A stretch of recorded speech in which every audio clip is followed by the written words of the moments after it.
Hello everyone.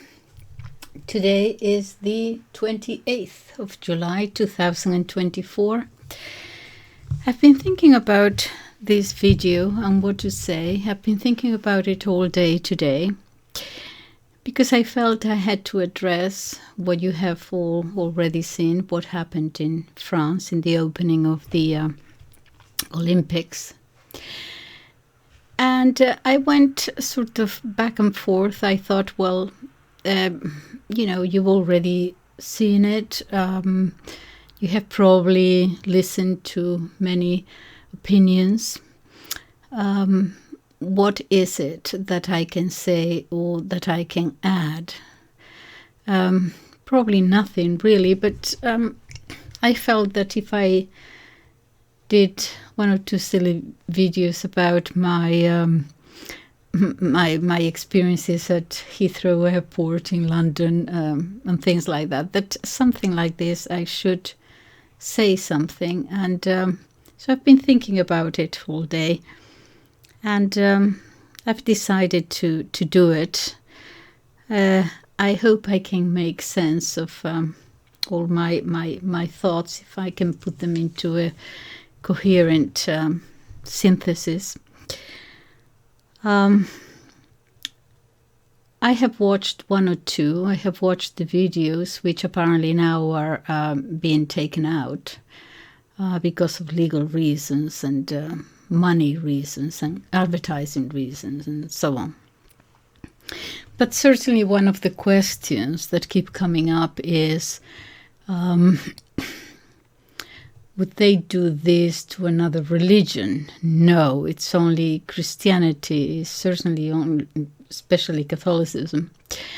So the question is, the abuse of, they know that, we usually turn the other cheek, or we're supposed to. Should we actually fight back? That sort of thing. Those were the videos that I saw were pretty much on those terms.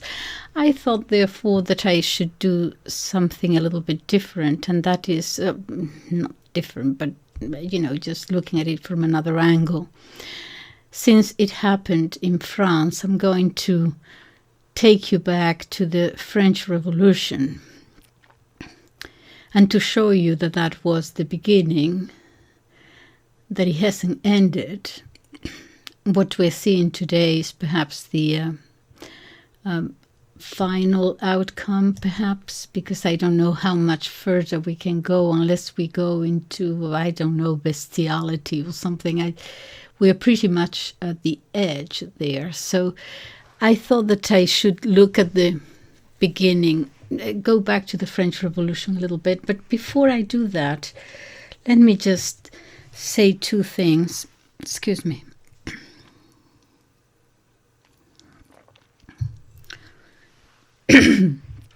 Just to put it in context, that there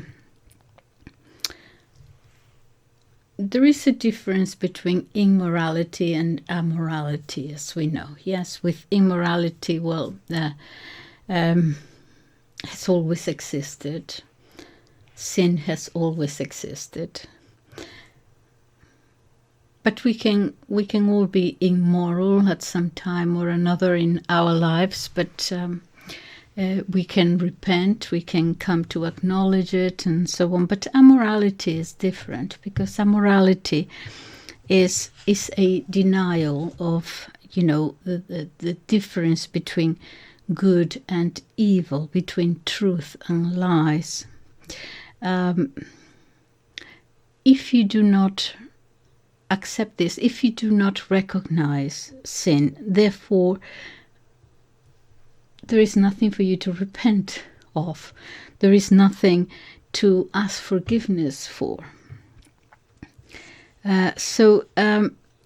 Finally, it is the human being, therefore, who decides, the human being making himself God, his own God. He decides what is good and what is bad, what is true and what is false, whether you're a man or a woman, what is a family, what is God, what is Christianity, and so on.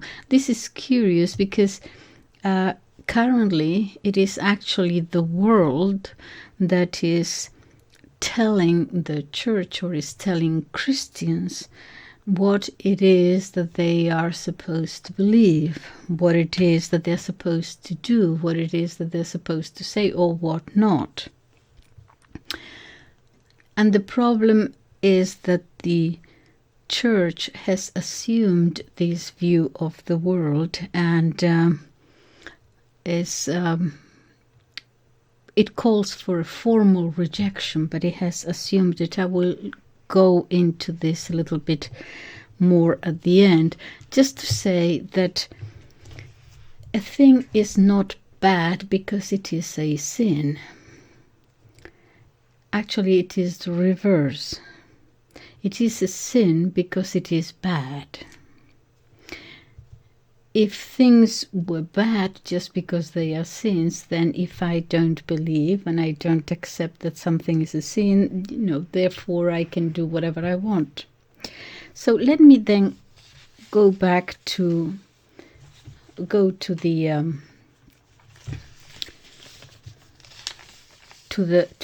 what happened in France.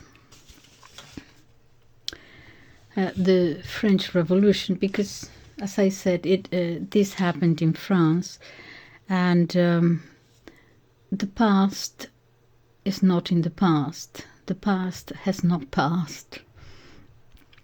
It's very much here in the present. What we find in the French Revolution is that it was not really a political movement. It was about the creation of a new man. And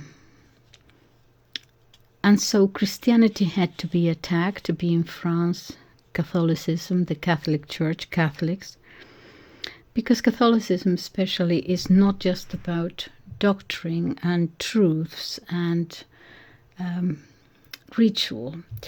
It was also a civilization that structured society, so that society had to be broken down and turned over with new laws, new social structures.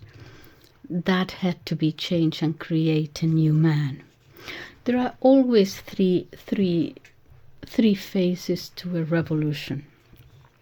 The first one is always moderate. It is perhaps from the nobles or the upper middle classes. The moderate is a moderate kind of revolution. It's a bourgeois revolution, if we want to use Marxist terms. And then after that has been achieved, there is the radical revolution, the one which turns everything upside down. And then there is a sort of a consolidation of those new norms. The French Revolution happened in 1789, but by 1791 there was already a new assembly, new deputies, and a new constitution written with new laws passed. And you could say, well, okay, so the revolution happened and we have a new government and so on, so now everything is done, we'll go home. No, it continued to the terror, that is called the terror, and became much worse, much more bloody. So Christianity had to be attacked here, done away with. So by 1791, the term Catholicism became synonymous with counter-revolutionary, hence the attacks and the massacres. About a year ago, I did a video on this French Revolution thing and the La Vendée in the western part of France, who had to remain faithful to the church, to the king, and so on. I'll try to find it and perhaps attach it to the description box down below. there are different kinds of martyrdom. When we think of martyrs, we think of the early Christians, yes, during the Roman Empire, the emperors, and so the executioners there were, in order to eradicate Christianity, they would just kill them. They would kill the Christians, go to the lions and so on. They didn't realize that it would have the opposite effect, that actually the number of Christians increased through the example of the martyrs. But by 1789, they had learned that that was not the way to do it, to go around killing individual people. So they had to separate. They had to separate the structures of the church from the people. And also to separate when I say to separate the people from the church, to separate them from priests, because Catholicism is not just about doctrine. That's the most important thing, and truths and rituals and liturgy and so on. It's also a sacramental religion, and so you have to separate the people from the priests, as it were, okay, so that they don't have access to all that ritual, to the sacraments. And how they did this is that they separated the priests from the authority of the church. They had to sign on to the state. They went especially against the bishops, and so the state would be the one nominating bishops, nothing to do with the church, separate them, yeah. And the two sacraments that actually were important in the structure of society were the sacraments of ordination of priests and the sacrament of marriage. And so with the priests, they had to sign adherence to the state. The people rebelled against that, but many did not, and they were, of course, killed or incarcerated or deported or whatever. 40,000 priests left. Actually, England accepted many of them. Deported to Guyana, but that was called the dry guillotine. When you went there, you never came out, sort of thing. So the and that was one thing. And the one about marriage, they broke that as a sacrament, and so now it was the state, or divorce, marriage or divorce. It was now done by the state. So you could actually, if you got married, you had to be married in La Mairie, in the town hall, in the city hall, okay? First, that was the actual marriage. Then you could ask, at the beginning, you could actually go and ask a priest for a blessing or something, but hi priest, can you give us a little blessing here? We've just been to the town hall, kind of thing. So it was a new society and a new man. And what do I mean by a new man also? I don't want to go back to the philosopher Occam, the theologian, but let's start with perhaps the Reformation, when Christendom was split into many different units. And we started then talking about the individual. I'm summarizing tremendously, yes, but the individual, autonomous individual, that would give way to a new kind of society, different from the one before. In Catholicism, we always spoke about person. I'm not being kind of facetious here about words. There is a difference. It's nuanced, but there is a difference. If you get up in the morning and you look at yourself in the mirror while you are shaving or putting your makeup on, tell yourself, I am a fully autonomous individual. And perhaps I would burst out laughing myself. I am a person. What is the difference? The difference is that there was always traditionally a person, body, mind, and soul. But by the 17th century, with the philosopher Descartes and everything, the soul was left aside. It was the body and the mind that was important. And with the breakup of Christendom, and with the Reformation and the emphasis on the individual. And then we have in 1648 the Treaty of Westphalia about the nation state, 30 Years' War and so on. But that gave Europe a sort of, let's say that the Catholic structure was defeated, and it gave great part of Northern Europe, at least, a Protestant hegemony here. But that would lead eventually to subjectivism. Don't have time to go into all the little details, but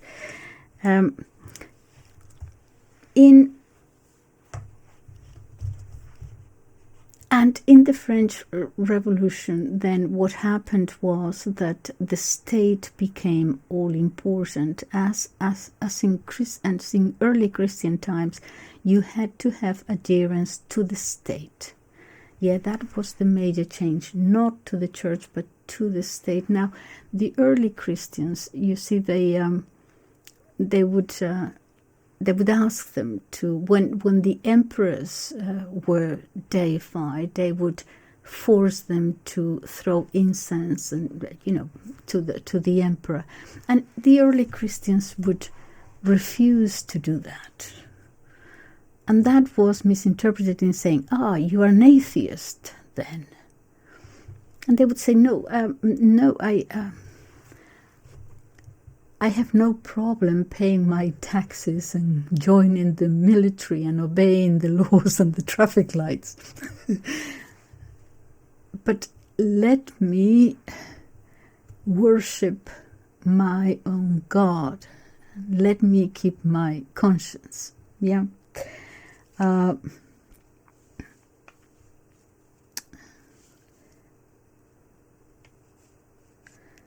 Now we have a new martyrdom.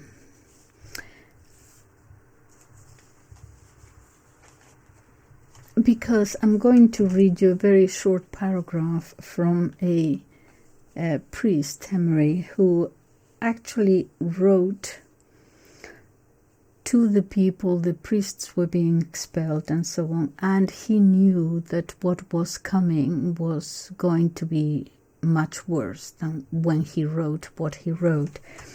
He said, giving them instructions in a sermon, he says, take courage, and I'm going to deal with whether we should just turn the other cheek or fight back. Now, listen to this. This is fight back with the idea of is there a just war? But let me just read you first how he encouraged people. Take courage if, because you have fulfilled your duty, something adverse happens to you, as could be the loss of property, dignity of freedom, even life itself. Endure it bravely. For the love of him who joyfully suffered for you, and he suffered slander and betrayal and mockery and spitting and scourges and the crown of thorns, nakedness, the ignominious death on the cross. Keep within yourselves the firm confidence that if you now suffer injuries and insults like his, one day you will be glorified by him. So they were preaching this because they knew what was coming, because they knew that a new kind of martyrdom was around the corner. And as they knew that very harsh times were coming, what they preached in their sermons, many great students of French history have studied this issue, they recommended penance. He gave them, as it were, formulas for the consecration to the Sacred Heart of Jesus, which now at this moment was to acquire a tremendous importance. The first reaction of priests in France, since they are surely, he said, they're now coming for us. And because that is going to happen soon, let us at least provide the faithful with tools or arms with which to defend themselves. And this is not an exaggeration, because actually if you listen to the words of the French national anthem, it says things like, those of impure blood, which should soak our furrows, something like that. So a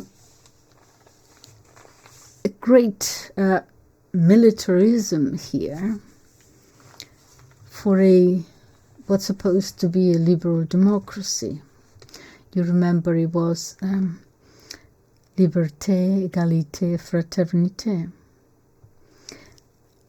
And this liberalism was supposed to take people out of their medieval obscurity. So when I say that the priests were preparing the faithful for martyrdom, is because that is what they were doing. They were hearing these words all over the place constantly. And since this is what is coming, they thought that they had to prepare the souls. Anyway. But at the same time, many times, those Christians fought back. French Catholics got quite fed up after a while with all this. They objected to these priests who had signed their allegiance to the state. They wanted to protect the others, and so they rebelled, and of course the National Guard had to be sent to impose order. And in one of the manifestos of these rebels, they said that we are being taken prisoners, even though for the most part we were always peaceful, but that we have been provoked to despair. There comes a moment in which the Catholics, after turning the other cheek as they're supposed to do, and then the other, and then the other again, they said in their manifesto that they actually had to act in self-defense. not attack for the sake of attacking, but for self-defense, in defense of our religion, in defense of Christ. We have to act, they said. And this goes to the legitimacy of whether or not there is such a thing as a just war. And in Catholic theology, I believe it was perhaps Thomas Aquinas, I'm not sure, that it says that yes, there is such a thing as a just war in the face of unjust aggressors. When an unjust aggressor threatens or is doing evil or is doing spiritual harm or is doing material harm, not only just to you or your community or your country, traditional Catholic theology justifies the right to self-defense. The aggressor who is doing harm to you, or to your family, or to your country, or to certainly your religion, you don't celebrate that by throwing kisses all over the place. Christ is indeed the Prince of Peace, but he is not Gandhi.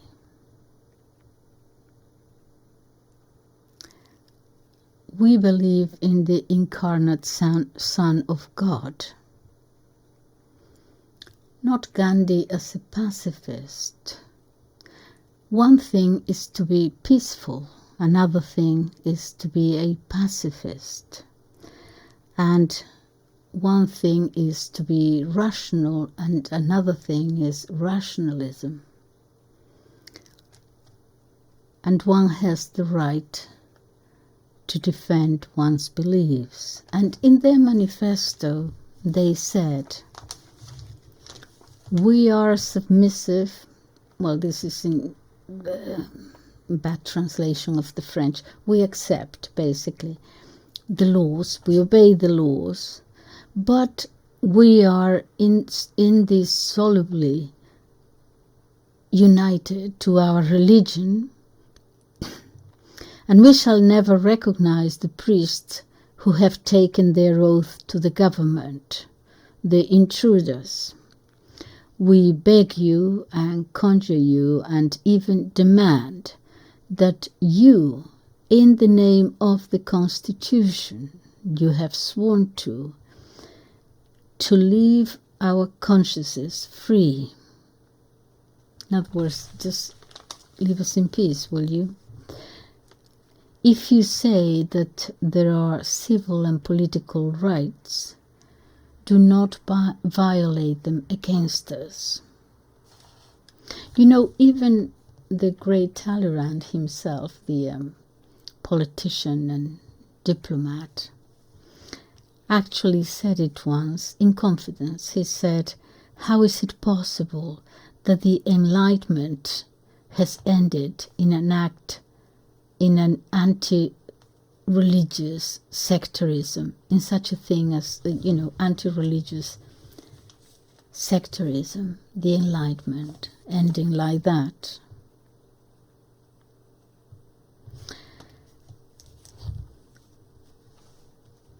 So what they turned the cheeks, they were obeying the laws, but they got a little bit too fed up with being abused, and they felt that they had been provoked to despair.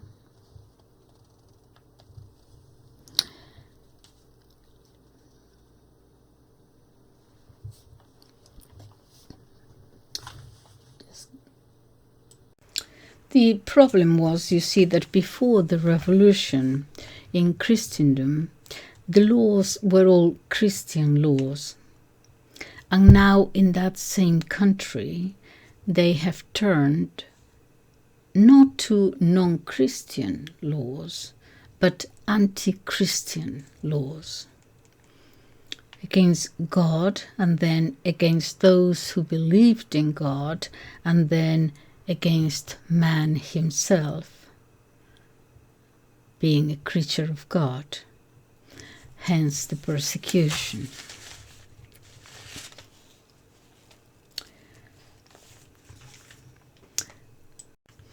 And then came the terror, and not only against their own citizens, but also against war against Prussia and Austria. But Murat said, I quote, "But before we go to fight the enemies of France, we must exterminate the collaborators who fill our jails." And then the massacres, the September massacres, people in jail, children. It got to an insane level, to a lustful, bloody level. I mean, to the point of cutting out their eyes and so on. It's a famous anecdote about Princess Lamballe, who, well, in France at the time, being the title of princess was not necessarily that you were an actual princess, heir to the throne, but you're part of the nobility anyway. And this particular lady was very friendly with the Queen, Marie Antoinette. By the way, Marie Antoinette of the let them eat cake variety, but she never actually said that. It's a lot of actually, when they were taking her, she was a young girl. When they were taking her to the guillotine, there are reports that she looked obviously very worried, but they wondered because she was looking to either side as if she was expecting to see someone that wasn't there, and then saw somebody there, fixed her eyes, and she became calm again. Apparently someone had helped her to say, okay, there will be a priest over there. You can't confess to him, obviously, but confess, repent, and he will, in the name of Christ, give you absolution. And that is how she looked. She saw him there, made the sign of the cross, and became a little bit calmer. Just an anecdote, but a lot has been said about this young lady who may not be true or accurate anyway. But in any case, she had this friend, and this friend Lamballe, she thought she was very she was safe because she was actually the head of several Freemason lodges, feminine ones.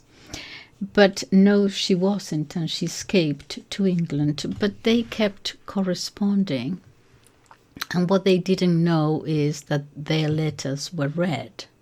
And so she received one letter in England saying, "Please come to my side, I need you urgently." And she did come. And when the Queen saw her, she said, "What are you doing here?" Oh, they realized. Anyway, she was arrested. She was.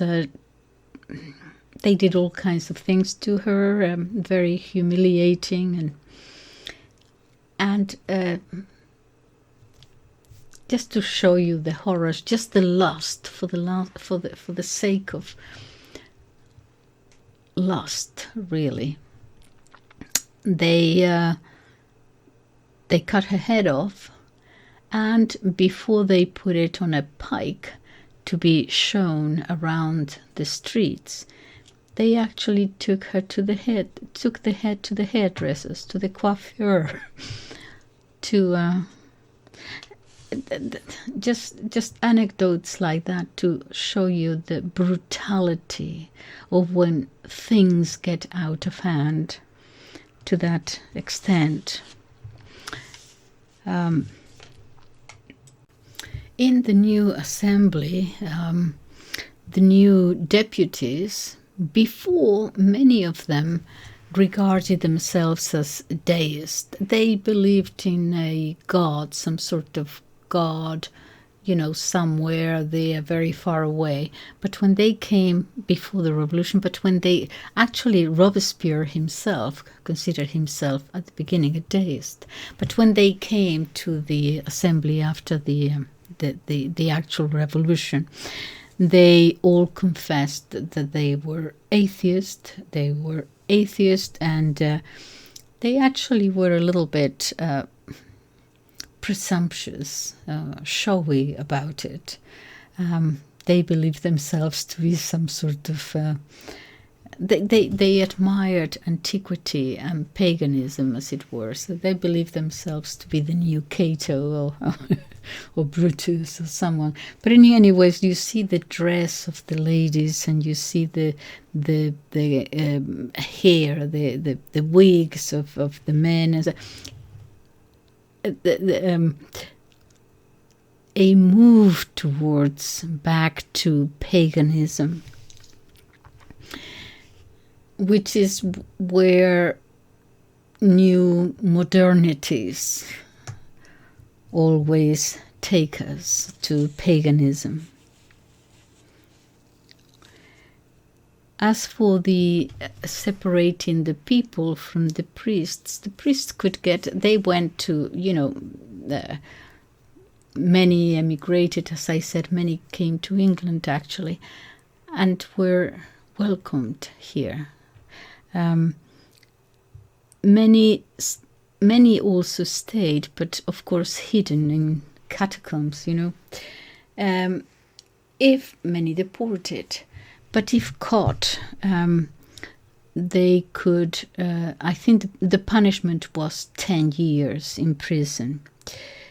About 40,000 priests left. By the time that the Republic was instituted, there were no priests in France, so the clearing out and the break had been achieved.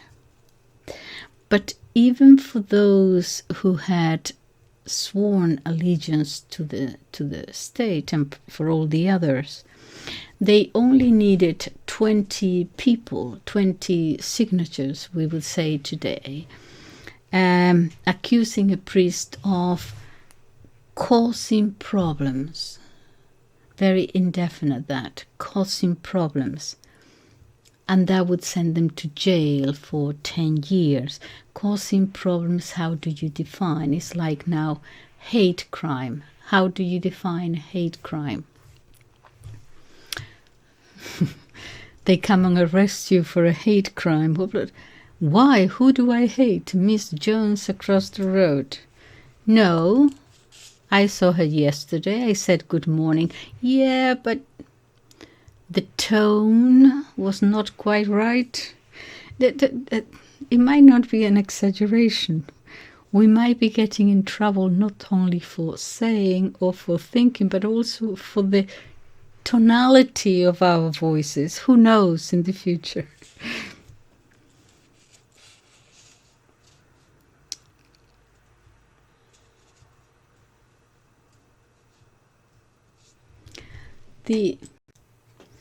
Anyway, so here we are today with the new man and the new culture, and what is missing certainly is the church speaking out loud and its guidance.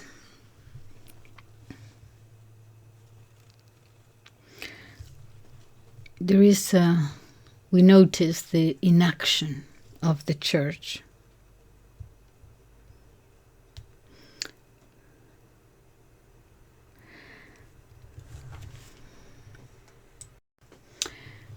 Just looking at my notes here. Christianity means an adherence to God. A God who revealed himself, and in so doing makes known to us his doctrine. That is a body of truths, summarized, synthesized in the credo.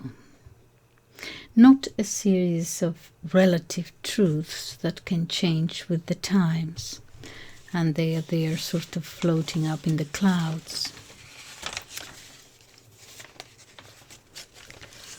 That adherence of the individual person to God, who has revealed himself, is faith. Why revealed himself to us?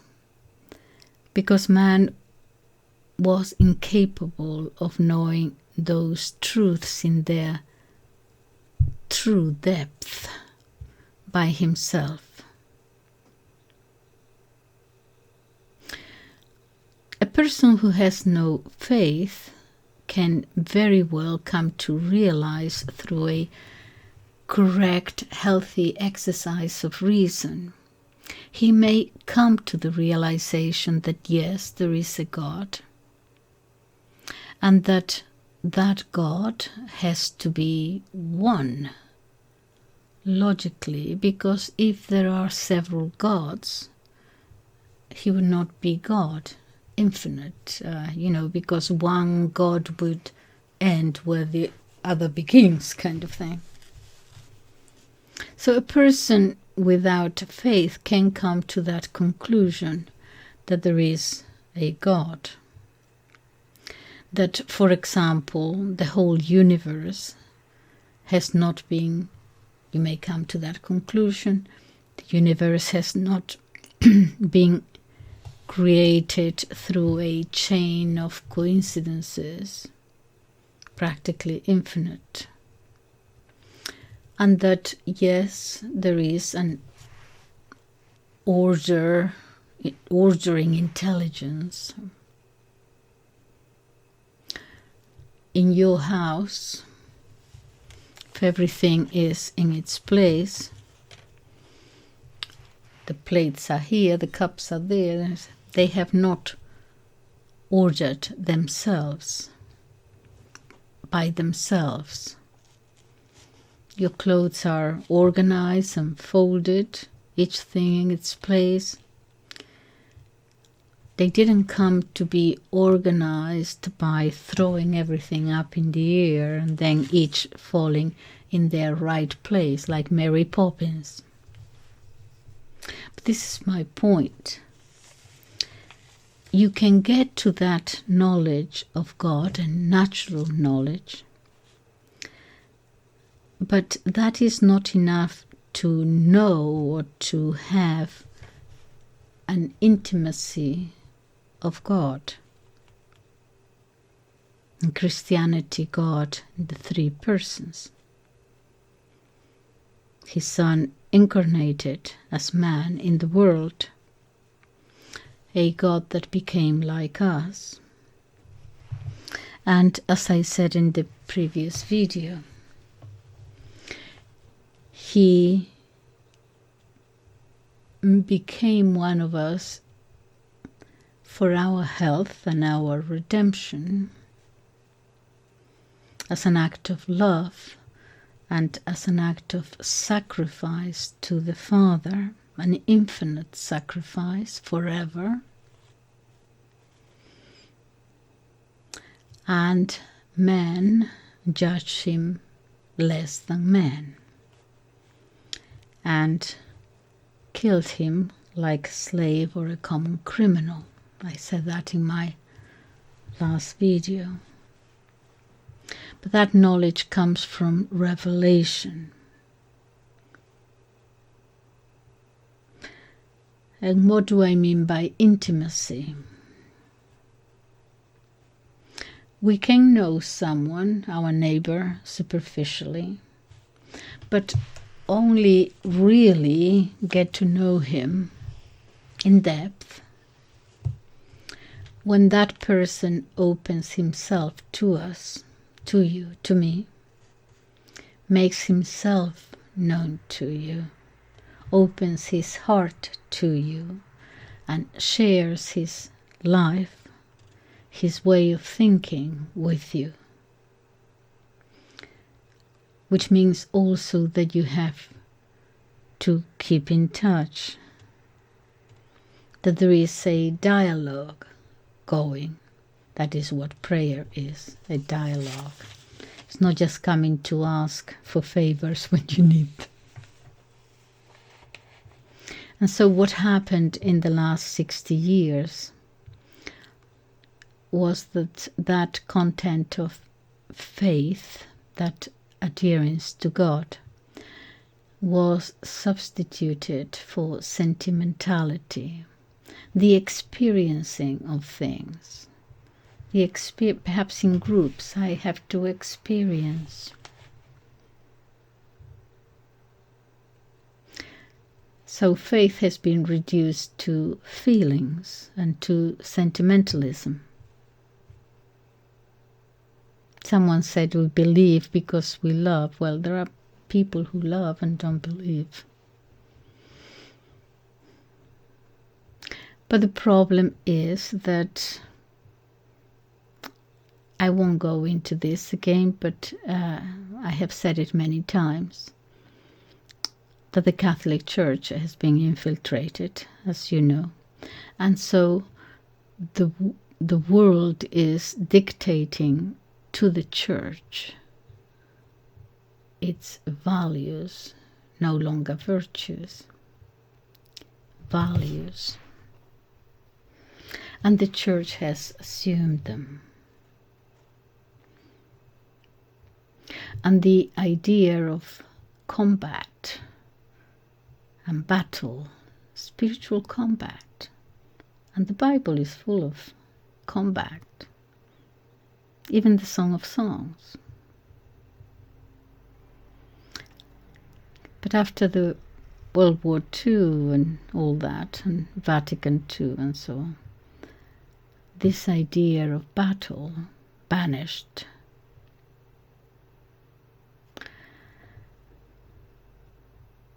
And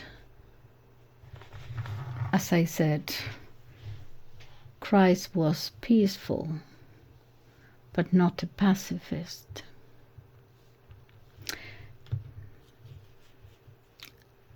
I think I'll leave it like that. Yes. Thank you for listening. Bye-bye.